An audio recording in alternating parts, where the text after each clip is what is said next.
تبارك وتعالى يا أيها الذين آمنوا اتقوا الله حق تقاته ولا تموتن إلا وأنتم مسلمون أما بعد فإن خير الكلام كلام الله وخير الهدي هدي نبينا محمد صلى الله عليه وسلم وشر الأمور محدثاتها وكل محدثة بدعة وكل بدعة ضلالة. Ikhwani wa akhwati fid din, rahimani wa rahimakumullah. Alhamdulillah, pujian dan syukur kita panjatkan terus kehadirat Allah Subhanahu wa taala sebagai satu-satunya ilah, zat yang berhak untuk disembah, diibadahi, dan satu-satunya zat yang memiliki kesempurnaan, yang dengan kesempurnaan dan karena kesempurnaan itulah maka kita selayaknya terus memuji kepada Allah Subhanahu wa taala, selalu membasahi lisan kita dengan pujian kepada Allah Subhanahu wa taala. Yang dengan pujian tersebutlah seorang hamba akan mendapatkan kemuliaan di sisi Allah Subhanahu wa taala. Maka puji dan syukur haruslah terus kita panjatkan kehadirat Allah Subhanahu wa taala atas nikmat-nikmat tersebut. Ikhwani wa akhwati fid din, azani Allah wa iyyakum. Alhamdulillah, pada pagi hari ini kembali kita bisa melanjutkan majelis kita dalam mengkaji kitab Riyadhus Shalihin min kalami Sayyidil Mursalin, yang dimana pada beberapa pertemuan sebelumnya kita telah membahas beberapa bab yang dibawakan oleh Imam Nawawi berkenaan dengan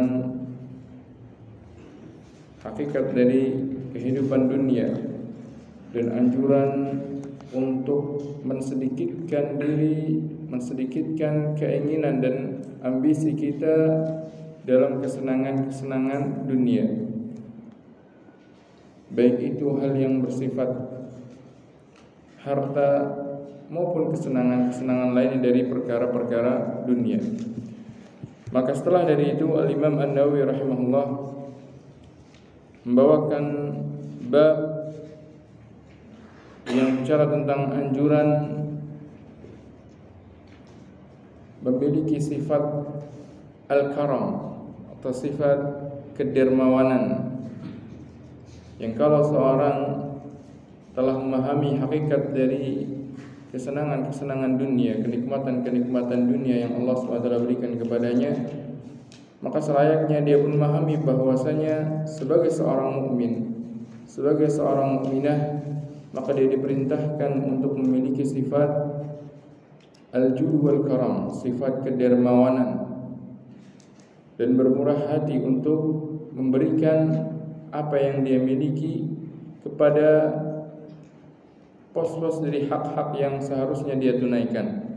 Oleh karena itu Al-Imam An-Nawawi rahimahullah membawakan bab setelah pembahasan tentang bab-bab tersebut dengan judul Babun al-karam wal judu wal infaqu fi wujuhil khairi thiqatan billahi ta'ala.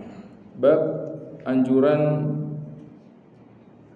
dan keutamaan sifat dermawan serta anjuran untuk berinfak di jalan-jalan kebaikan, itu fisabilillah fi wujuhil khair, di dalam hal-hal yang mendatangkan keridhaan dan kecintaan Allah Subhanahu wa taala, thiqatan billahi taala, disertai dengan rasa yakin atas janji yang Allah Subhanahu wa taala berikan bagi orang yang mau untuk berinfak tersebut. Maka di dalam bab ini Al-Imam An-Nawawi rahimahullah mengingatkan kita tentang bagaimana seharusnya kita menyikapi kenikmatan dunia yang Allah berikan, wabil khusus dalam urusan harta. Karena harta ini adalah fitnah, adalah bahan ujian yang Allah Subhanahu wa taala berikan kepada manusia. Allah Subhanahu wa taala firman, wa'lamu annama amwalukum wa auladukum fitnah wa anna Allaha 'indahu ajrun 'azim. Dan ketahuilah bahwasanya harta-harta kalian dan juga anak-anak kalian adalah fitnah. Dan bahwasanya Allah di sisinya lah, bahwasanya di sisi Allah lah ada pahala yang besar. Maka Allah Subhanahu wa taala mengabarkan kepada kita bahwasanya harta yang Allah berikan kepada kita, harta yang kita dapatkan di dunia ini adalah fitnah. Al-fitnah yaitu adalah ujian, maksudnya adalah ujian yang seorang tidak bisa lari dari ujian tersebut. Ketika seorang dihadapkan ujian, bukan berarti kemudian solusi agar dia berhasil adalah melarikan diri dari ujian tersebut. Tidak. Bukan berarti kemudian ketika dia diberikan harta kemudian sudah, saya tidak butuh harta saja biar aman dari fitnah. Tidak. Justru ketika dia dapatkan, maka disitulah dia seharusnya bijak di dalam menggunakannya agar dia bisa sukses dan berhasil di dalam menghadapi ujian tersebut. Oleh karena itu, pada pertemuan sebelumnya terakhir kita atau di celah-celah tersebut kita baca pesan Rasulullah SAW kepada Umar bin Khattab radhiyallahu taala. Apabila datang darimu harta, diberikan kepadamu harta, maka ambil yang engkau dapatkan tanpa adanya rasa harap-harap mendapatkan harta tersebut, tanpa engkau meminta. Ketika engkau mendapatkan rezeki tersebut, ambil, lalu kemudian engkau gunakan, imma untuk dirimu sendiri atau untuk engkau sedekahkan.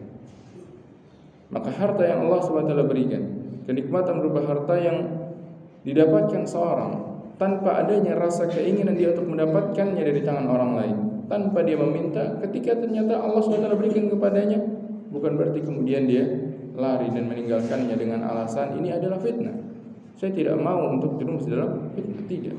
Namun justru sebaliknya, hendaknya dia terima, kemudian dia bijak di dalam menggunakannya untuk membelanjakannya, menginfakkannya di jalan kebaikan. Oleh karena itu Imam An-Nawawi rahimahullah telah menyampaikan bab-bab tentang harta tersebut, tentang hal yang berkenaan dengan fitnah dunia, antaranya harta. Maka beliau membawakan bab-bab yang berisi anjuran untuk menginfakkan harta yang didapatkannya, menginfakkan harta yang dimiliki seorang di jalan-jalan kebaikan sebagai bentuk langkah untuk bisa sukses di dalam menghadapi ujian berupa harta tersebut. Dan yang dimaksud berinfak di sini, infak di jalan kebaikan di sini mencakup perkara yang wajib ataupun perkara-perkara yang mustahab, yaitu berinfak dalam infak yang wajib seperti menafkahi anak-anaknya, menafkahi istrinya, menafkahi orang tuanya, menafkahi kerabat-kerabatnya, lah infak yang wajib. Atau misalkan seperti menunaikan zakat ketika hartanya sudah sampai pada nisabnya dan telah memenuhi syarat-syarat wajibnya zakat, inilah infak yang wajib. Atau menunaikan ibadah yang butuh kepada harta juga, seperti menunaikan ibadah haji dan umrah ketika dia telah memenuhi syarat-syarat diwajibkannya haji dan umrah. Ini adalah bentuk infak di jalan kebaikan, itu infak untuk memenuhi hal-hal yang diwajibkan. Atau termasuk juga infak di sinilah infak di jalan-jalan yang itu merupakan hal-hal yang dianjurkan, mustahab. Seperti misalkan berinfak, membelanjakan hartanya untuk berkurban ketika datang hari kurban. Atau seperti hal mustahab lainnya, seperti dia berinfak mensedekahkan kepada fuqara dan masakin, kepada tetangga-tetangganya, membelanjakan hartanya di jalan-jalan yang bisa mendatangkan keridhaan Allah Subhanahu wa taala.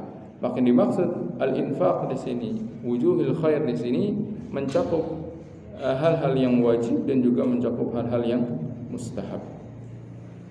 Dan Imam An-Nawawi rahimahullah mengingatkan kita dengan judul bab ini agar infak yang dilakukan tersebut harusnya dilakukan dalam rangka thiqatan billah, yakin tentang apa yang Allah Subhanahu wa taala janjikan bagi orang-orang yang mereka membelanjakan hartanya di jalan Allah Subhanahu wa taala. Apa janjinya?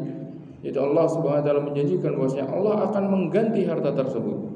Wa ma anfaqtum min nafaqatin fa innallaha wa ma anfaqtum min syai'in fa huwa yukhlifu. Dan apapun yang kalian infakkan pasti Allah akan menggantinya. Dan mengganti yang dimaksud dengan ganti yang lebih baik tentunya.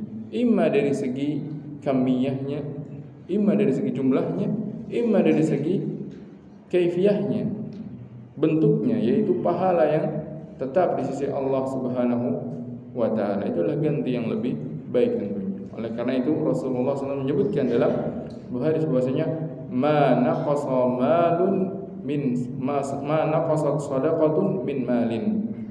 Sedekah itu tidak mengurangi harta.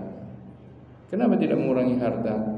Karena apa yang dia sedekahkan tidak hilang begitu saja, tapi akan berubah menjadi pahala di sisi Allah Subhanahu wa taala dengan ganjaran yang lebih baik, yang lebih banyak dan berkali lipat. Maka tidak berkurang hartanya, meskipun tidak bertambah. Makanya Rasul tidak menyebutkan apa? Sedekah itu menambah harta, tidak. Tapi sedekah itu tidak mengurangi harta.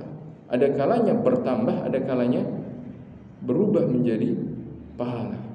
Kalau seandainya dijanjikan tambahan, orang akan berpikir kok tidak bertambah-tambah harta saya, malah berkurang. Maka sudut pandang dia hanya apa?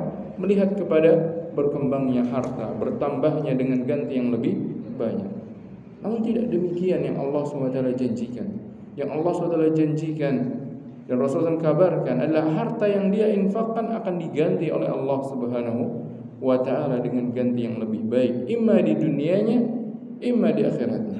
Jikalau di dunia tidak mendapatkan ganti yang lebih banyak dalam bentuk materi yang sama, maka setidaknya itu tidak akan hilang dan musnah begitu saja, tapi menjadi sebuah pahala yang tetap di sisi Allah Subhanahu wa taala, yang Allah SWT lipat gandakan dan akan dia dapatkan tatkala dia menjumpai Allah Subhanahu wa taala dengan balasan yang lebih baik.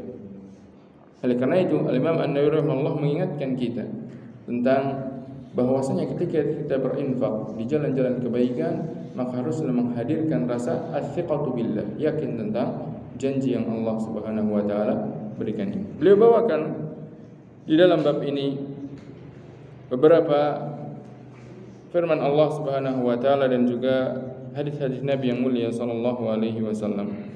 Di antaranya dari firman Allah Subhanahu wa taala dalam surat Saba ayat yang ke-39. Allah Subhanahu wa taala berfirman, "Wa ma anfaqtum min syai'in fahuwa yukhlifuh."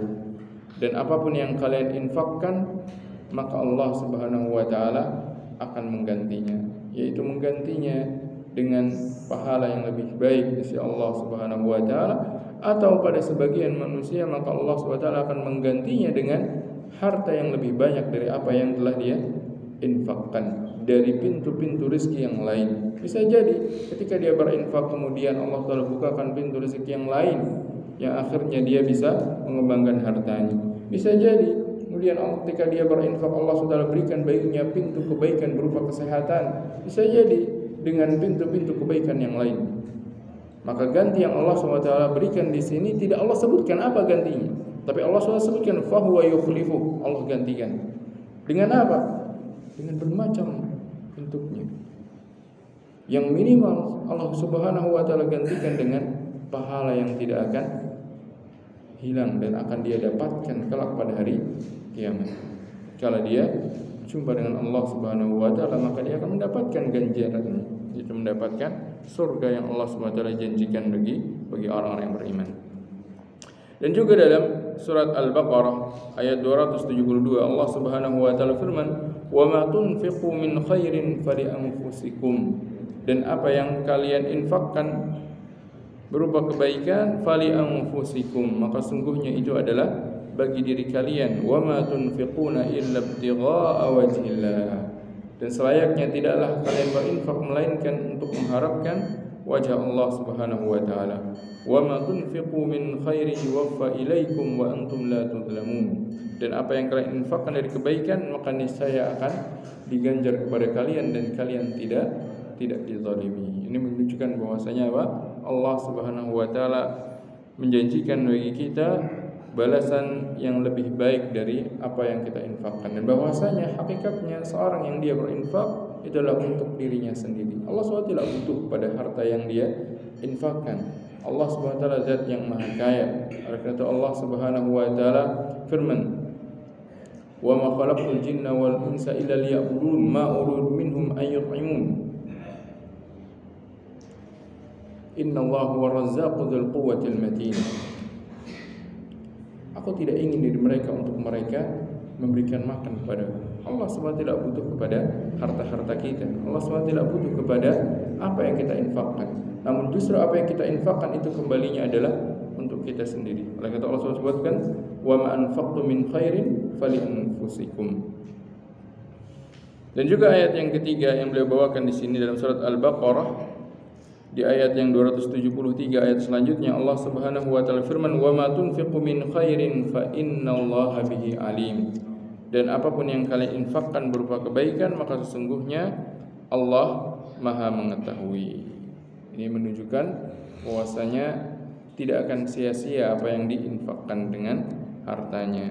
Meskipun tidak ada seorang pun yang melihat, meskipun tidak ada orang lain yang mengetahui bahwasanya dia telah berinfak, dia telah membelanjakan hartanya di jalan kebaikan, namun Allah Subhanahu wa taala pasti mengetahuinya dan pasti Allah SWT akan membalasnya. Ini adalah ayat yang apabila seorang yang beriman dia mentadaburi dan memahaminya, maka ini akan menjadikan dia terus bersemangat untuk membelanjakan hartanya di jalan-jalan yang mendatangkan keridhaan Allah Subhanahu wa taala. Adapun dari hadis-hadis Nabi yang mulia yang dibawakan oleh Imam An-Nawawi rahimahullah di sini, di antara yang pertama An Ibnu Mas'ud radhiyallahu anhu, dari Abdullah bin Mas'ud radhiyallahu anhu, an Nabi sallallahu alaihi wasallam, dari Nabi sallallahu alaihi wasallam beliau bersabda, "La hasada illa fitnatain." Tidak ada hasad yang diperbolehkan kecuali pada dua orang.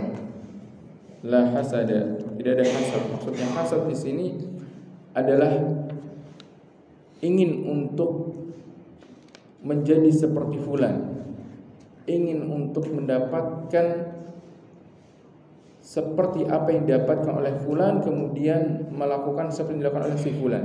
Ini maksud hasad di sini. Yang diistilahkan lain oleh para ulama adalah al-ghibthah. Bukan hasad yang maksudnya adalah ingin mendapatkan apa yang didapatkan fulan, namun tidak mencontohnya di dalam bersikap. Yang dimaksud hasad di sini adalah keinginan untuk berperilaku seperti si fulan. Maka Rasulullah SAW sebutkan, la hasada, tidak ada hasad yang diperbolehkan kecuali pada dua sifat, pada dua keadaan. Yang pertama, rajulun atahu Allahu malan fasallatahu Allahu ala halakatihi fil haq. Yang pertama adalah orang yang Allah SWT berikan harta, lalu dia belanjakan harta tersebut di atas jalan kebenaran. Dia belanjakan untuk hal-hal yang mendatangkan keridhaan Allah Subhanahu wa taala, baik dari hal-hal yang wajib untuk dia tunaikan maupun hal-hal mustahab yang dia sedekahkan. Hal-hal wajib yang dia tunaikan dimulai dari kewajiban dia untuk menunaikan zakatnya, kemudian kewajiban untuk menafkahi orang-orang yang wajib dia nafkahi dari kalangan anak-anaknya, istrinya, orang tuanya, kerabatnya. Dan juga dalam hal-hal yang dianjurkan untuk dia sedekahkan, seperti ketika dia bersedekah untuk fuqara, masakin, untuk membangun masjid, untuk berikan hadiah ataupun sedekah kepada tetangga-tetangganya ataupun kepada kerabat-kerabatnya. Ini adalah menghabiskan hartanya atau membelanjakan hartanya di jalan kebenaran. Maka orang pertama yang kalau dia melakukan hal tersebut, kemudian ada orang lain melihatnya dan ingin untuk seperti itu, ingin kalau seandainya dia bisa mendapatkan harta seperti yang didapatkan si fulan, kemudian dia belanjakan seperti fulan membelanjakannya. Ini bukan termasuk hasad yang dicela. Ini termasuk hasad yang diperbolehkan. Bahkan ada kalanya ketika dia benar-benar bertekad untuk seperti si fulan, namun dia tidak sanggup untuk melakukannya, maka bisa jadi dia mendapatkan pahala dari niatan yang dia lakukan, jikalau memang benar niatnya. Wa rajulun atahu Allahu hikmatan fa huwa yaqdi biha wa yu'allimuha. Yang kedua, seorang yang Allah SWT berikan ilmu, kemudian dia tunaikan ilmu tersebut, mengajarkannya, menyebarkannya, berbagi dengan kaum muslimin ketika mereka membutuhkan ilmunya, atau ketika dia melihat ada orang butuh untuk mendapatkan ilmunya dengan mau'izah, dengan nasihat, kemudian dia berikan. Yang seperti ini adalah orang kedua yang apabila ada orang lain menginginkan seperti itu, maka ini termasuk al-ghibthah yang diperbolehkan atau hasad yang diperbolehkan. Yang ini pun menunjukkan tentang kedermawanan, karena yang namanya dermawan atau kedermawanan ini bukan hanya terbatas pada harta saja. Namun ada kalanya dermawan ini dermawan dalam harta, dalam waktunya, dalam tenaganya, dalam ilmunya, dalam hal-hal yang bisa dia berikan kepada orang lain. Maka dua orang yang seperti ini termasuk dua orang yang apabila ada orang yang ingin seperti mereka, maka ini bukan termasuk hal yang dilarang. Adapun selain dari itu, hasad dalam hal yang lain ini termasuk hasad yang dicela, bahkan diharamkan oleh Allah Subhanahu wa taala. Adapun hadis yang selanjutnya juga dari Abdullah bin Mas'ud radhiyallahu anhu, beliau mengatakan, qala Rasulullah sallallahu alaihi wasallam, ayyukum mal warithihi ahabbu ilaihi min malihi. Siapa di antara kalian yang lebih suka, lebih cinta kepada harta ahli warisnya dibandingkan kepada hartanya sendiri? Suatu ketika Rasulullah SAW bertanya kepada para sahabat, siapa di antara kalian yang lebih senang kepada harta ahli waris ketimbang hartanya sendiri? Tentunya hal ini atau pertanyaan ini pertanyaan yang membingungkan. Oleh karena itu para sahabat Rasulullah SAW bertanya, faqalu ya Rasulullah, ma minna ahadun illa maluhu ahabbu ilaihi. Wahai Rasulullah, setiap dari kita pasti lebih senang pada hartanya dibandingkan harta ahli warisnya. Buat apa kita menjaga-jaga harta ahli waris? Justru kita itu akan lebih perhatian terhadap harta kita sendiri. Setiap orang akan seperti itu. Tidak akan dia menyusahkan diri untuk menjaga harta orang lain dibandingkan diri hartanya sendiri. Pasti dia akan lebih memprioritaskan menjaga hartanya sendiri, lebih senang untuk mengembangkan hartanya sendiri ketimbang mengembangkan harta orang lain. Lebih senang untuk memperbanyak hartanya sendiri dibandingkan harta orang lain, memperkaya diri sendiri dibandingkan memperkaya orang lain. Itulah suatu tabiat yang ada pada manusia. Apa yang menjadi miliknya sendiri akan menjadi prioritasnya dibandingkan apa yang berada di tangan orang lain yang menjadi milik orang lain. Oleh karena itu para sahabat bertanya, ya Rasulullah, masing-masing dari kita pasti ingin untuk lebih mengembangkan hartanya sendiri, lebih senang kepada hartanya sendiri dibandingkan harta ahli warisnya. Maka kemudian Rasulullah SAW menjelaskan maksud beliau kepada mereka, yang tujuannya beliau ingin menyadarkan para sahabat bahwasanya sesungguhnya yang menjadi harta kita adalah apa yang telah kita infakkan. Harta kita adalah apa yang kita infakkan. Adapun yang belum kita infakkan, kalau kita sudah keduluan kedatangan maut, kematian, maka harta itu akan menjadi harta ahli waris, tidak akan dibawa sampai pada kuburan.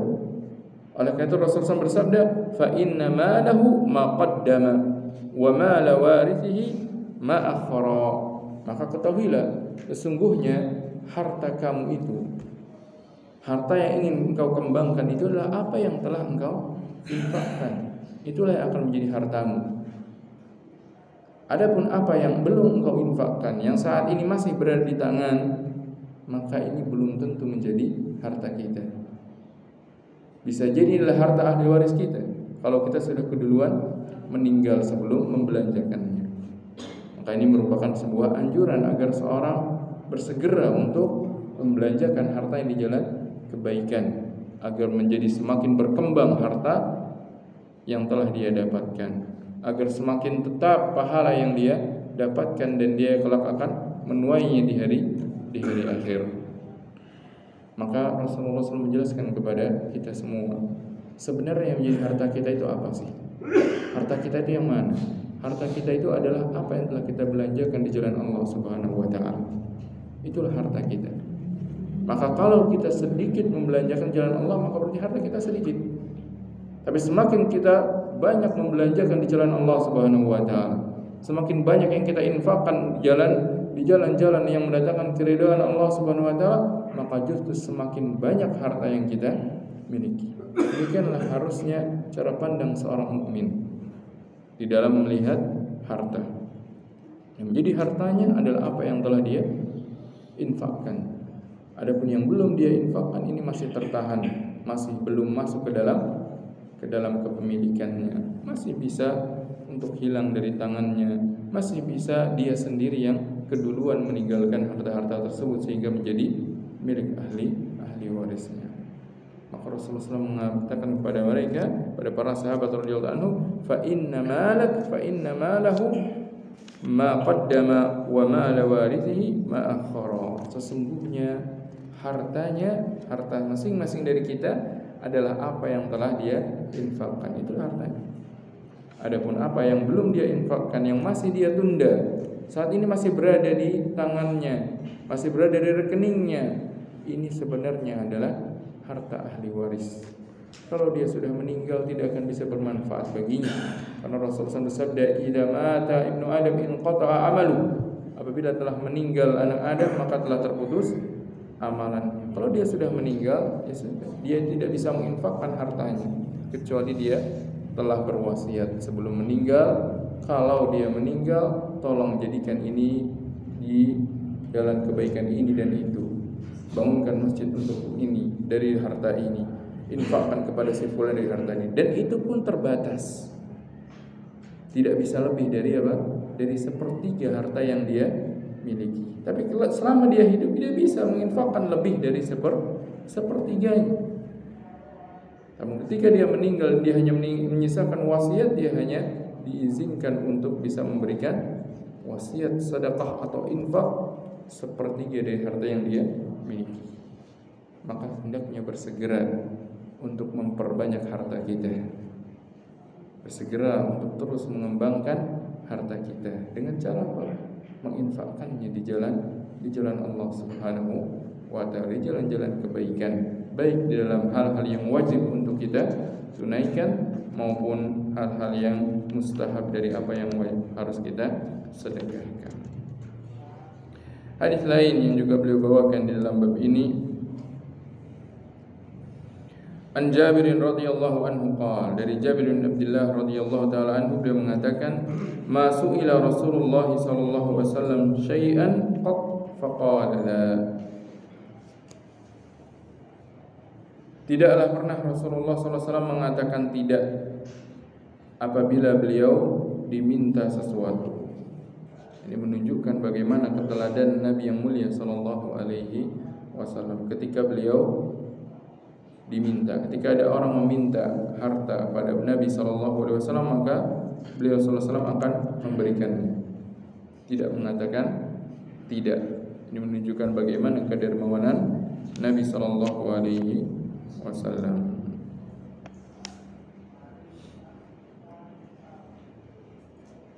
Dan juga diriwayatkan dari Abu Hurairah radhiyallahu taala anhu, beliau mengatakan, qala Rasulullah sallallahu alaihi wasallam, Rasulullah sallallahu alaihi wasallam bersabda, "Ma min yaumin yusbihul ibadu fihi illa malakani yanzilan."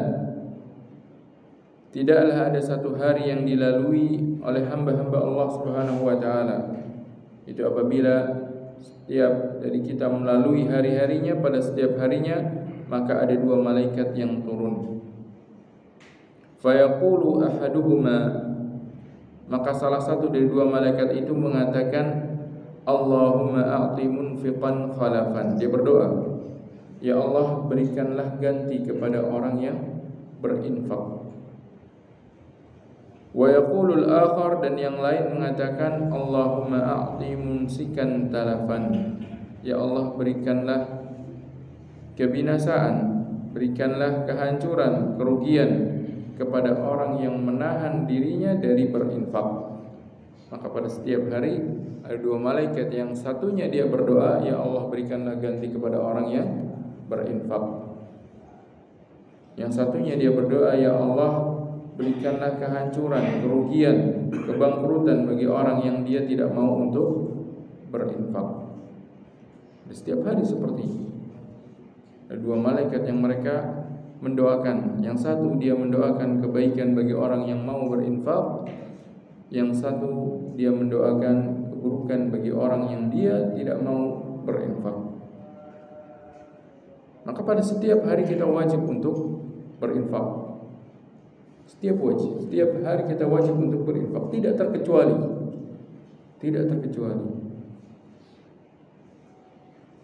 Karena infak yang dimaksud di sini adalah apa? Infak wajib. Makanya didoakan kebangkrutan, kerugian bagi orang yang tidak mau berinfak dengan infak yang wajib ini. Atau bisa juga infak yang mustahab, namun sampai pada level yang kalau seorang tidak berinfak dia dicela. Apa itu infak wajib? Infak wajib macam-macam bentuknya. Minimal yang itu wajib dilakukan oleh setiap mukmin setiap hari. Infak yang wajib, yang kalau dia tidak mau menginfakkannya, dia justru akan didoakan keburukan, kebangkrutan oleh malaikat yang satunya. Itu infaknya dia untuk dirinya sendiri dalam rangka menghidupi dirinya untuk bertakwa kepada Allah Subhanahu wa taala. Itu kan berinfak untuk dirinya sendiri. Oleh karena itu Rasulullah ketika beliau tanya tentang sedekah, Rasul perintahkan ibda bi nafsik, mulai dari dirimu sendiri, engkau berikan makan pada dirimu sendiri dengan niatan apa? Dengan niatan menjadikan dia memiliki tenaga untuk bisa menjalankan ketakwaan kepada Allah Subhanahu wa taala. Itulah infak. Yang kalau dia bakhil terhadap dirinya sendiri, dia justru menjadikan dirinya rusak. Dia belanjakan hartanya untuk hal-hal yang merusak dirinya sendiri. Tidak menjadikan energi untuk dirinya bertakwa kepada Allah Subhanahu wa taala, maka dia justru mendapatkan doa yang buruk dari malaikat ini.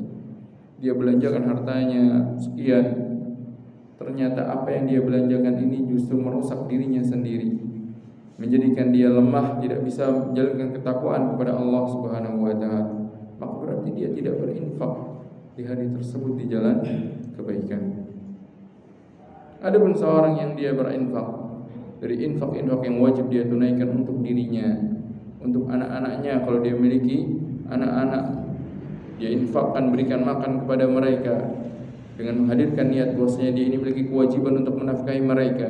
Infakkan untuk istri-istrinya dan menghadirkan niat bahwasanya dia ini adalah seorang yang wajib untuk menafkahi istrinya. Maka setiap harinya akan ada malaikat yang mendoakan baginya, Allahumma a'ti munfiqan khalafan. Ya Allah, berikanlah ganti kepada orang yang berinfak di hari ini. Subhanallah. Allah SWT mengirimkan malaikat yang terus mendoakan kita setiap harinya kalau kita mau berinfak di jalan kebaikan. Belum lagi kalau dia tambah dengan infak-infak yang mustahab, dia bersedekah untuk para fuqara, masakin, setelah dia menunaikan infak-infak yang wajibnya, dia membelanjakan hartanya untuk berbuat ihsan kepada tetangganya, kepada orang-orang yang dekat dengannya, maka semakin banyak doa yang dipanjatkan oleh malaikat kepada orang tersebut. Maka hadis ini memberikan motivasi kepada kita untuk terus bersemangat di dalam berinfak. Minimal kita infakkan infak-infak yang wajib kita tunaikan dengan menghadirkan niat. Niatan apa? niatan bosnya, apa yang kita belanjakan, apa yang kita keluarkan dari kantong kita, harta yang kita belanjakan tersebut adalah untuk menunaikan kewajiban kita sebagai seorang mukmin. Kita wajib untuk menghidupi diri kita sendiri, tidak mengadahkan tangan kita kepada orang lain. Kita wajib untuk memberikan energi kepada diri kita untuk beribadah kepada Allah Subhanahu wa taala. Oleh karena itu Allah SWT mengharamkan hal-hal yang merusak diri sendiri. Ya Allah, ya Allah SWT berfirman, "Wala tulqu bi aydikum ila tahlukah." Dan jangan kalian lemparkan diri kalian kepada kebinasaan. Maka hal-hal yang mudaratkan diri kita, yang kita belanjakan hal tersebut untuk hal-hal yang justru mudaratkan diri kita, maka itu justru akan memberikan keburukan, menjadikan kita didoakan buruk oleh malaikat. Allahumma a'ti mumsikan talafan. Ya Allah, berikanlah kebangkrutan, kerugian bagi orang yang menahan dirinya untuk berinfak di hari ini. Semoga Allah SWT menjadikan kita termasuk orang-orang yang doakan kebaikan oleh malaikat. Semoga Allah SWT menjadikan kita termasuk orang-orang yang terus berinfak di jalan kebaikan pada setiap hari-hari yang kita lalui. Hadis yang selanjutnya,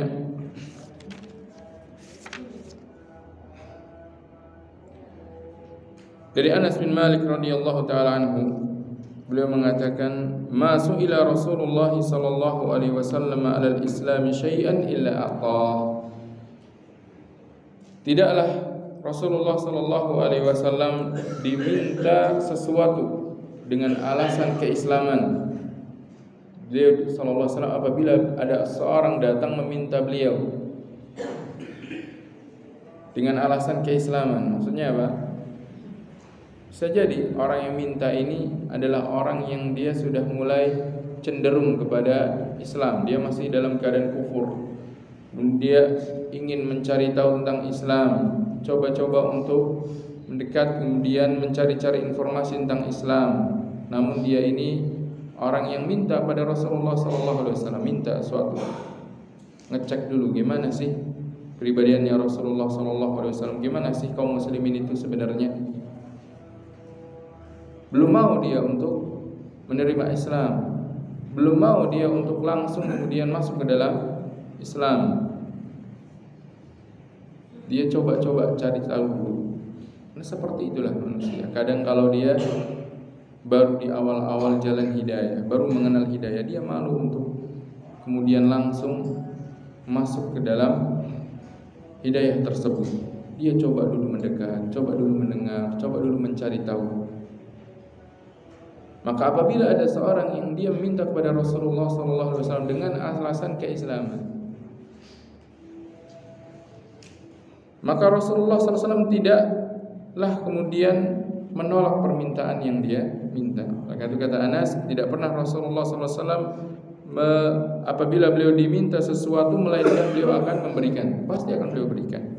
Walaqad ja'ahu rajulun, sampai suatu ketika pernah ada seorang, dia datang kepada Nabi SAW, fa'atahu ghanaman baina jabalain. Nabi SAW tahu orang ini sudah mulai cenderung pada Islam, dia masih berada dalam kekufurannya, tapi dia mau mulai mendekat, mau mendatangi Nabi SAW, kemudian ingin mencari tahu tentang bagaimana kaum muslimin, bagaimana sih syariat Islam itu. Maka Nabi SAW memberikan kepada dia kambing sejumlah apa yang ada di antara dua gunung di lembah. Semua yang ada di lembah tersebut semuanya diberikan kepada orang tersebut. Berarti apa? Banyak yang diberikan. Faraja ila qaumihi, akhirnya orang tersebut pulang dengan membawa kambing tersebut kepada kaumnya. Faqala, lalu sampainya di sana dia katakan, ya qaumi aslimu, wahai kaumku, masuk Islamlah kalian. Sebaiknya kalian masuk Islam saja. Kenapa? Fa inna Muhammadan yu'ti ata'a man la yakhshal faqra. Karena aku mendapati bahwasanya Muhammad, nabinya mereka, nabinya kaum mukminin, adalah seorang yang ketika dia memberikan, ketika dia berinfak dengan tidak takut kefakiran. Rasulullah SAW ketika beliau memberikan sesuatu, maka beliau tidak takut kemudian fakir. Menunjukkan apa? menunjukkan beliau sosok adalah seorang yang sangat dermawan. Terlebih hal ini dengan tujuan dakwah. Karena orang ini kan datangnya dalam keadaan kafir, tapi dia ini pemuka kaum. Nabi SAW tahu orang ini adalah pemuka kaum yang kalau dia bisa diambil hatinya, dia bisa kemudian tunduk kepada Islam, dia akan mengajak kaumnya masuk ke dalam Islam. Maka Nabi SAW memberikan kepada dia kambing seisi lembah tersebut.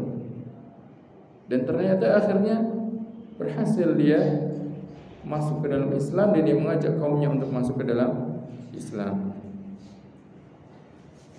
Ini adalah di antara metode dakwahnya Nabi SAW. Dan ini menunjukkan pada kita sebuah pelajaran apa? Jangan kemudian kita membatasi diri, menjauhi diri dari orang-orang yang butuh pada hidayah. Ada kalanya ketika mereka jauh dari hidayah, ketika kitanya justru malah menjauh dari mereka, justru akan mereka semakin jauh dari hidayah Allah Subhanahu wa taala. Justru sebaiknya kita mendekat. Kita mendatangi mereka, kita menghampiri mereka, kita memberikan apa yang bisa kita berikan untuk bisa mendakwakan mereka. Baik dengan ilmu, baik dengan harta, baik dengan tenaga, apapun yang menjadikan mereka kemudian tahu dan mengenal tentang bagaimana indahnya Islam, bagaimana syariat-syariat yang mulia ini yang Allah SWT syariatkan, maka ini justrulah yang seharusnya kita lakukan. Bukan justru kemudian kita membatasi diri. Sudah saya mendapatkan hidayah, kalau kamu mau silahkan ikuti, tidak. Tapi justru kita apa? Berusaha untuk merangkulnya, berusaha untuk mendekatkan Islam kepadanya, berusaha untuk menyadarkan dia tentang bagaimana indahnya Islam, bagaimana sempurnanya syariat yang Allah SWT turunkan ini. Dengan demikian maka apa? Dengan demikian maka kita harapkan hatinya menjadi terbuka, kemudian dia masuk ke dalam Islam, kemudian dia menerima hidayah, menerima sunnah Nabi yang mulia sallallahu alaihi wasallam. Oleh karena itu di antara orang-orang yang berhak untuk menerima zakat siapa? Al-mu'allafatu qulubuhum, mu'allaf. Orang yang sudah bisa ditaklif hatinya, yang sedang ditaklif hatinya, sedang ingin ditarik hatinya supaya dia mau untuk masuk ke dalam Islam, supaya dia mau untuk tunduk kepada Islam. Termasuk orang yang diberikan bagian dalam zakat yang merupakan harta wajib yang wajib ditunaikan oleh kaum muslimin. Oleh karena itu Rasulullah SAW memberikan kepada orang ini harta yang begitu melimpah sehingga akhirnya dia pulang ke kampungnya, dia ajak semua penduduknya untuk masuk ke dalam Islam. Subhanallah, indahnya dakwah Rasulullah SAW. Dan ada kalanya dakwah itu butuh kepada apa? Butuh kepada pengorbanan harta. Ada orang-orang yang mereka didakwahkan dengan cara diberikan harta seperti ini. Yang awalnya mungkin inginnya adalah harta, namun setelah dia terus belajar, terus mengenal tentang Islam, ternyata Islam itu justru merintahkan kita untuk ikhlas dalam beribadah kepada Allah Subhanahu wa taala. Yang nantinya lambat laun dia akan menjadi orang yang ikhlas, yang tujuannya bukanlah harta. Oleh karena itu kata Anas bin Malik, wa in kana ar-rajulu la yuslimu ma yuridu ila dunya. Dan bisa jadi ada kalanya seorang yang tadinya dia masuk karena untuk mendapatkan kekayaan dunia, fama yalbathu illa yasiran hatta yakuna al-islamu ahabba ilaihi minad dunya wa ma 'alaiha. Namun tidak berlangsung lama melainkan tumbuh di dalam hatinya kecintaan kepada Islam, hingga Islam itu menjadi hal yang paling dia cintai dibandingkan kekayaan dunia yang sebelumnya menjadi tujuan dia masuk ke dalam Islam. Bahkan sebagian para salaf mengatakan, kunna natlubul ilma ma yuridu illa dunya. Di awal-awal kami dulu menuntut ilmu karena apa? Karena dunia. Ingin tenar, ingin menjadi orang yang dihormati. Namun seiring berjalannya waktu, ketika dia mempelajari dengan benar, mempelajari tentang bagaimana seharusnya dia mengamalkan ilmu ini, bagaimana seharusnya dia mengamalkan syariat ini, maka akhirnya tumbuh rasa keikhlasan dalam hatinya, sehingga ilmu itu menjadi hal yang paling dicintainya dibandingkan keuntungan dunia. Maka ada orang-orang yang di awalnya mereka itu dirangkul, dibujuk dengan cara janji-janji untuk hal-hal yang sifatnya duniawi. Namun ketika dia terus belajar, terus dengan serius dan memahaminya dengan benar, maka dia akan berubah seiring dengan berjalannya waktu menjadi orang-orang yang ikhlas karena Allah Subhanahu wa taala. Karena kalau dia tidak ikhlas justru menjadi petaka baginya. Harta ini ibarat pedang bermata dua. Ima bisa menjadi sesuatu yang menyelamatkan kita, ima bisa menjadi sesuatu yang justru akan mencelakai diri kita. Menyelamatkan kita kalau apa? Kalau kita gunakan ini untuk ketakwaan kepada Allah Subhanahu wa taala.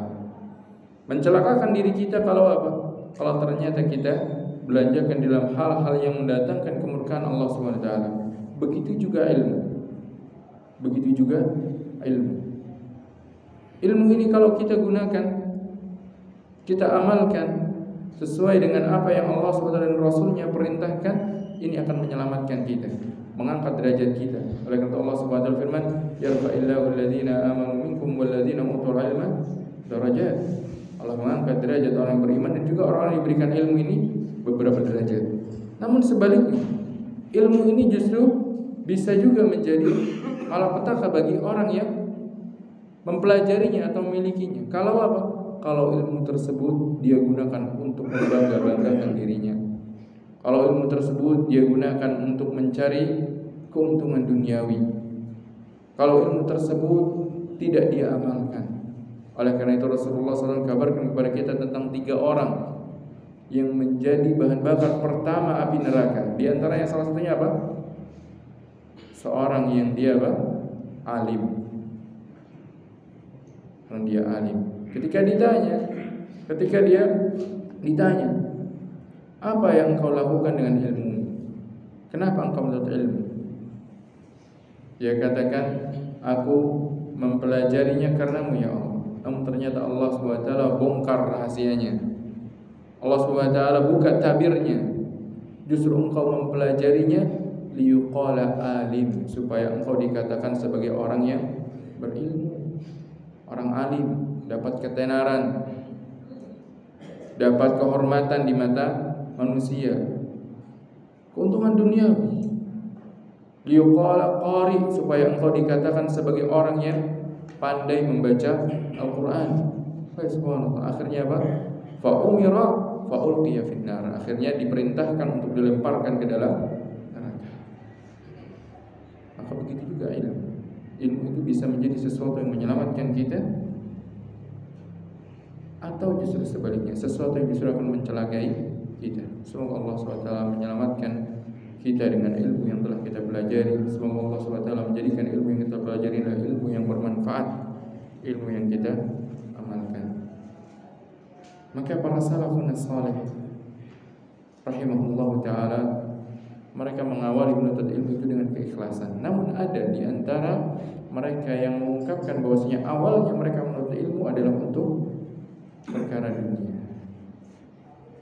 Namun seiring berjalannya waktu, dengan serius dia belajar, dengan terus mempelajari tentang pentingnya ikhlas, pentingnya dia mengamalkan ilmu yang dia dapatkan, maka tumbuh keikhlasan, tumbuh kesadaran bahwasanya kalau ilmu ini tidak digunakan sebagaimana mestinya, justru akan menjadi justru akan menjadi senjata yang paling berbahaya bagi dirinya sendiri.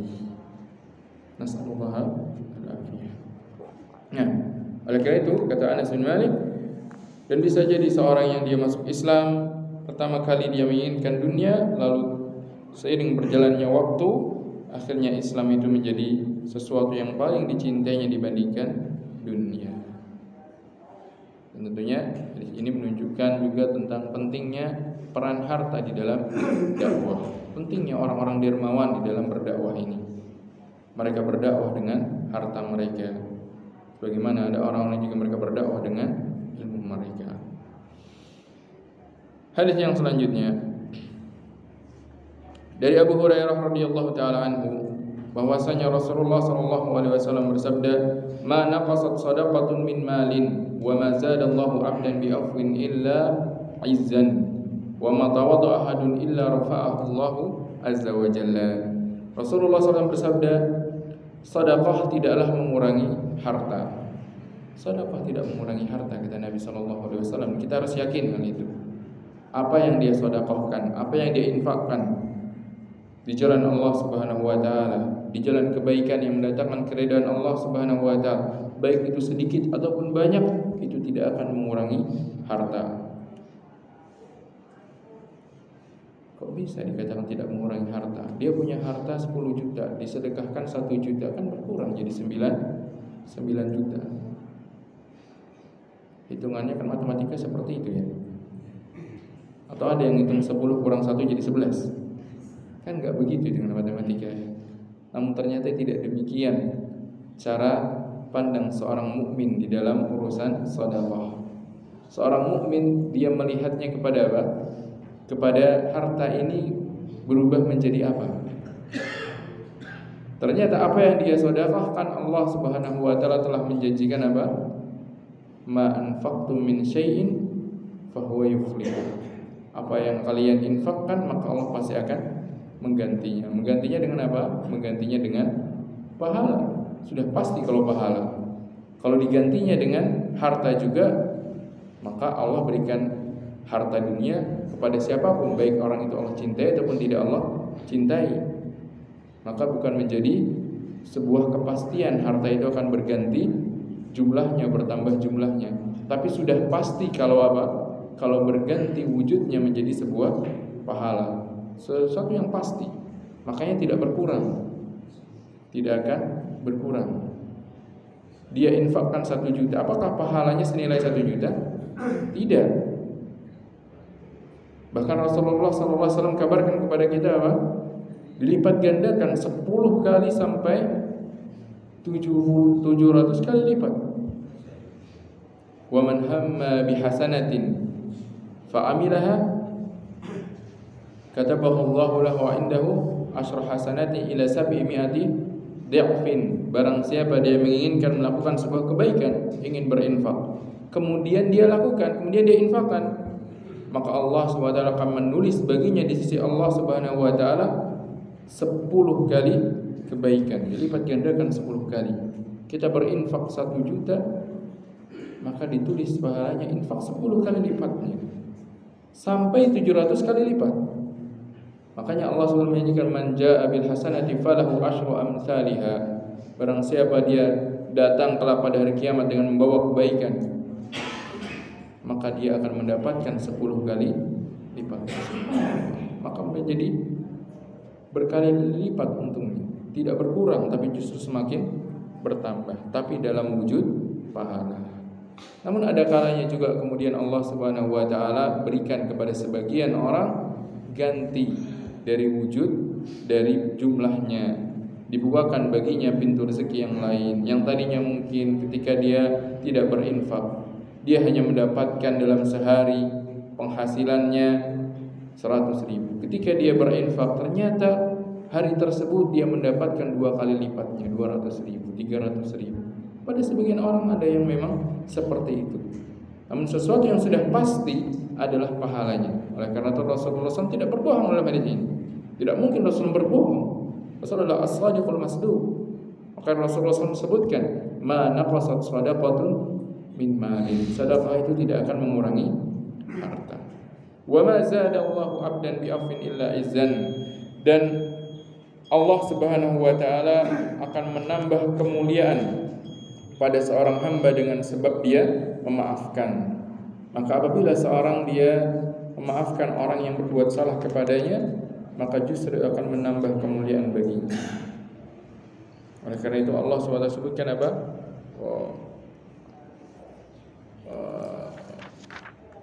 Khudhil afwa wa'mur bil urfi wa'arid 'anil jahilin. Ambillah langkah untuk apa? Untuk memaafkan. Wa'mur bil urfi, serta iringilah dengan perintah melakukan perkara yang ma'ruf. Wa'arid 'anil jahilin. Dan kalau engkau terus mendapatkan perlakuan buruk, sudah memaafkan, terus mendapatkan perlakuan buruk, sudah tinggalkan saja perilaku orang-orang yang jahil tersebut. Tidak perlu kemudian ditanggapi terus-menerus, capek menanggapi hal-hal yang menyulitkan dirinya sendiri. Sudah berikan maaf dan terus berjalan di atas perkara yang ma'ruf, terus nasihati di atas al-ma'ruf atau di atas kebaikan. Ini di antara hadis-hadis yang dibawakan oleh Al-Imam An-Nawawi rahimahullah di dalam bab kedermawanan ini, yang semua ini menunjukkan tentang pentingnya dermawan dan anjuran untuk terus berinfak di jalan Allah Subhanahu wa taala, berinfak di dalam kebaikan, baik itu di dalam urusan-urusan yang wajib diinfakkan maupun di dalam hal-hal yang dianjurkan untuk berinfak di dalamnya. Kemudian Al-Imam An-Nawawi rahimahullah menyertakan di bab selanjutnya tentang larangan dari sifat bakhil dan kikir, karena ini sangat berkaitan dengan kedermawanan. Lawan dari sifat dermawan adalah sifat al-bakhil. Oleh karena itu beliau bawakan di sini babun nahyi anil bukhli wasyuh, bab larangan dari kebakhilan dan asyuh. Ada dua istilah di sini, bakhil dan juga asyuh. Dua-duanya mungkin dalam bahasa kita bisa diartikan kurang lebih bakhil, sama-sama artinya bakhil. Tapi ada sedikit perbedaan antara bakhil dengan asyuh di sini. Yang namanya bakhil adalah dia tidak mau menunaikan kewajibannya, tidak mau menunaikan kewajibannya di dalam membelanjakan harta. Ini namanya bakhil, yaitu tidak mau untuk membelanjakan di dalam hal-hal yang wajib atau dalam hal-hal yang sangat dianjurkan. Ini namanya bakhil. Seperti seorang dia tidak mau menafkahi istrinya, seorang suami tidak mau menafkahi istrinya, tidak memberikan nafkah kepada istrinya, maka dia bakhil. Ketika dia tidak memberikan nafkah wajib bagi istrinya, atau kepada anak-anaknya, atau kepada orang tuanya, atau orang tua kepada anaknya, atau kepada kerabat-kerabat yang wajib, atau kepada seorang fakir yang ketika itu kondisinya membutuhkan bantuan dan tidak ada orang lain yang bisa membantunya. Kebetulan dia adalah orang yang satu-satunya orang yang berada di dekat orang fakir tersebut yang membutuhkan bantuan pada kondisi yang sangat membutuhkan. Maka dia ketika dia tidak mau mensedekahkan, menginfakkan, maka dia dikatakan bakhil. Dan orang yang bakhil, sesungguhnya kebakhilan itu justru akan mencelakakan dirinya sendiri. Allah Subhanahu wa taala firman, "Wa la yahsabanna alladziina yabkhuluna bima aataahumullahu min fadlihi wa khairan lahum, bal huwa syarrun lahum, sayatawwaquna ma bakhilu bihi yaumal qiyamah." Dan janganlah orang-orang yang bakhil itu mengira bahwasanya kebakhilan itu lebih baik baginya. Tidak demikian. Bal huwa syarrul lahum, justru sebaliknya, kebakhilan itu adalah buruk baginya. Sayutawwaquna ma bakhilu bihi yaumal qiyamah. Kelak di hari kiamat, kebakhilan yang dia lakukan akan dikalungkan ke lehernya. Kalau dalam kondisi dia wajib untuk berinfak, kemudian dia tidak mau berinfak, menahan diri dari kewajiban tersebut, maka dia dikatakan bakhil. Dan kebakhilan itu kelak pada hari kiamat akan dikalungkan ke lehernya. Sayatawwaquna bihi, sayatawwaquna ma bakhilu bihi yaumal qiyamah. Akan dikalungkan kepadanya apa yang dia bakhilkan itu di hari kiamat.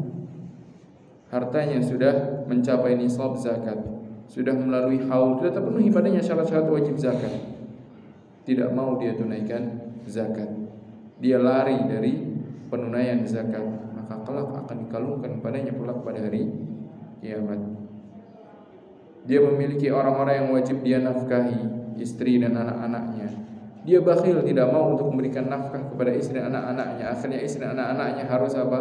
Harus menghidupi diri mereka sendiri atau mengambil dengan sembunyi-sembunyi dari harta suaminya. Maka orang ini, suami orang yang seperti ini akan dikalungkan kebakhilannya pada hari kiamat karena kebakhilannya. Maka atau orang tuanya yang ketika itu orang tuanya sudah tidak bisa mencari nafkah dan minta untuk anaknya menafkahinya, anaknya tidak mau untuk menafkahinya, maka kelak akan dikalungkan padanya kebakhilannya di hari kiamat. Sayutawwaquna ma bakhilu bihi yaumal qiyamah. Maka bakhil ini adalah perkara yang diharamkan. Maka bakhil adalah menahan diri dari perkara yang wajib. Adapun asyuhu ini bakhil plus. Plusnya apa? Tadi kalau bakhil menahan diri dari hal yang wajib, plus dia menuntut apa yang menjadi haknya tanpa minta dikurangi. Menuntut apa yang menjadi haknya yang ada pada orang lain dan tidak mau menguranginya sedikit pun. Ini sudah plus. Kalau bakhil tadi mungkin di samping dia kebakhilan, tapi mungkin dia mudah untuk apa? Untuk merelakan sebagian haknya untuk orang lain. Kalau syuh, dia bakhil, nggak mau untuk mengeluarkan sesuatu dari tangannya dalam hal yang wajib. Tapi selain itu ketika ada orang lain yang memang memiliki kewajiban untuk memberikan kepadanya sesuatu, dia tuntut terus supaya tidak berkurang apa yang menjadi haknya. Makanya bakhil plus syuh ini. Jadi ketika apa? Dia memiliki ketamakan yang ada pada tangan orang lain yang memang itu adalah haknya, atau bahkan mungkin bukan haknya tapi dia tuntut. Selain itu dia pun tidak mau untuk membelanjakan. Dan kedua-duanya dilarang. Allah Subhanahu wa taala mencela tentang sifat asyuh ini. Dan orang yang bisa selamat dari sifat syuh ini, Allah SWT nyatakan mereka adalah orang yang beruntung. Wa may yuqa syuhha nafsihi fa ulaika humul muflihun. Allah SWT berfirman, ya ayyuhalladzina amanu atii'u wattaqullaha mastata'tum wasma'u wa atii'u wa anfiqu khairan li anfusikum wa may yuqa syuhha nafsihi fa ulaika humul muflihun. Dan taatlah kepada Allah semampu kalian, dan dengarlah, yaitu dengarlah syariat-syariat Allah, pelajarilah agama-agama Allah SWT, wasma'u wa ati'u, lalu taatlah, amalkanlah, wa anfiqu khairan li anfusikum, dan infakkanlah yang itu lebih baik bagi diri kalian. Wa may yuqa syuhha nafsihi, dan barang siapa dia diselamatkan dari kebakhilan dirinya, fa ulaika humul muflihun, maka merekalah orang-orang yang beruntung.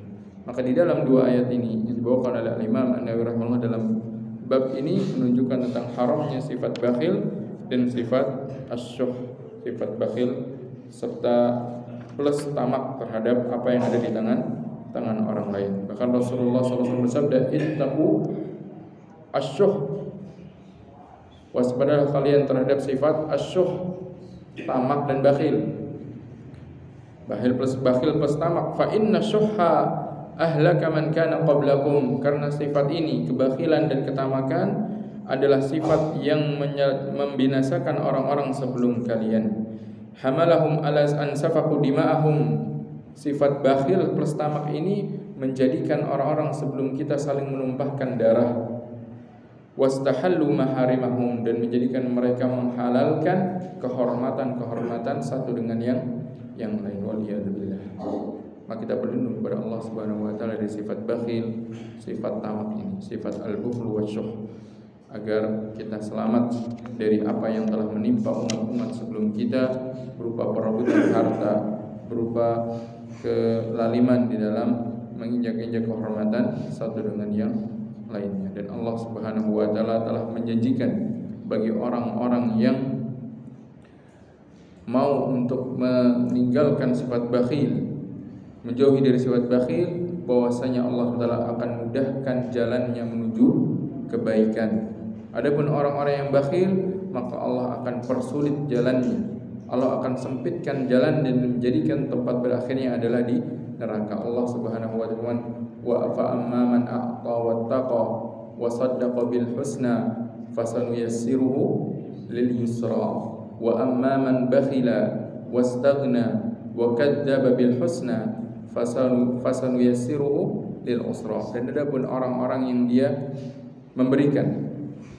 berikan hartanya di jalan-jalan yang Allah perintahkan, baik itu hal yang wajib maupun hal yang mustahab. Fa amma man a'ta wa saddaqa bil husna, dan dia membenarkan tentang al-husna. Al-husna yaitu membenarkan tentang janji Allah Subhanahu wa taala bagi orang-orang yang mereka berinfak, membenarkan tentang syariat Allah Subhanahu wa taala, itu al-husna.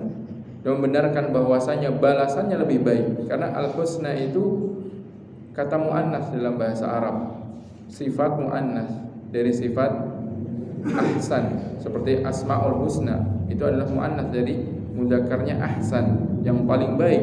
Maka sebagian ulama menafsirkan wasaddaqa bil husna yaitu wasaddaqa bil mujazatil husna, membenarkan tentang balasan yang lebih baik. Fasanuyassiruhu lil yusra, maka yang dia dapatkan akan kami mudah baginya jalan menuju kemudahan. Apa itu jalan menuju kemudahan? Surga. Surga. Al-yusra adalah fasanuyassiruhu lil yusra, jalan kemudahan surga. Makanya ketika Rasulullah SAW pernah suatu ketika mengatakan kepada para sahabat, ma minkum illa wa qad kutiba maq'aduhu fil jannati wa finnar. Masing-masing dari kalian telah ditetapkan tempatnya di surga dan di neraka. Masing-masing dari kita ini sudah punya ketetapan dia di surga atau di neraka.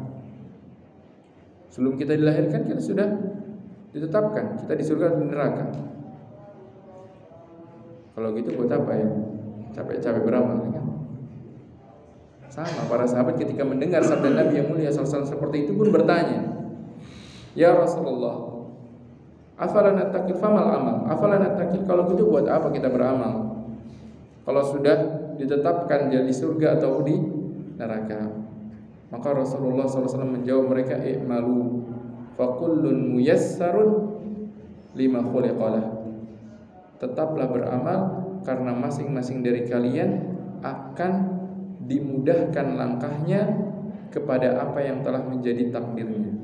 Maka barang siapa dia berinfak, dia membenarkan tentang balasan yang Allah SWT janjikan, maka dimudahkan baginya jalan menuju surga. Fasanuyassiruhu lil yusra, dimudahkan jalannya menuju jalan yang mudah, yaitu surga. Dimudahkan jalan yang menuju takdirnya yang akan dia ketahui kelak pada hari kiamat. Wa amma man bakhila wastaghna, tapi orang yang bakhil dan dia merasa cukup dari Allah Subhanahu wa taala. Maksudnya istighna di situ adalah apa? Merasa cukup, merasa tidak butuh pada Allah Subhanahu wa taala, merasa tidak butuh untuk melakukan amal soleh, merasa tidak butuh untuk berinfak, merasa tidak butuh untuk melakukan amal soleh yang lain, merasa tidak butuh untuk beriman kepada Allah Subhanahu wa taala. Cukup apa yang dia dapatkan di dunia ini, cukup bersenang-senang. Tidak butuh untuk janji yang Allah SWT janjikan kepada orang beriman kelak di akhirat. Fasan wa kadzdzaba bil husna, dan dia dustakan tentang al-husna, tentang kehidupan yang lebih baik. Fasanuyassiruhu lil usra, maka kami pun akan mudahkan jalannya. Tapi mudahkan kemana? Al-usra, ke jalan yang sulit, yaitu neraka. Makanya masing-masing dari kita ini sebenarnya kita sendiri yang membuka jalan kepada takdir yang telah Allah tetapkan. Ada orang yang kalau dia beramal soleh, maka berarti dia membuka jalannya yang akhirnya Allah bukakan jalannya menuju surga. Namun barang siapa dia melakukan amal kemaksiatan, kekufuran, maka dia telah membuka jalannya yang kemudian Allah mudahkan jalannya menuju neraka. Allah tidak memaksa kita, namun Allah SWT membuka takdir kita setelah kita beramal. Adapun sebelum kita beramal, kewajiban kita adalah terus beramal dengan amal-amal yang Allah SWT perintahkan, yaitu amal saleh. Semoga Allah SWT berikan kepada kita taufik untuk bisa terus beramal saleh dan terus istiqamah di atas amal saleh yang Allah SWT syariatkan kepada kita. Dan semoga Allah SWT berikan kepada kita ilmu yang bermanfaat dari majlis-majlis yang kita lakukan, dan semoga Allah SWT jadikan ilmu ini adalah hujjah pembela bagi kita yang akan menjadi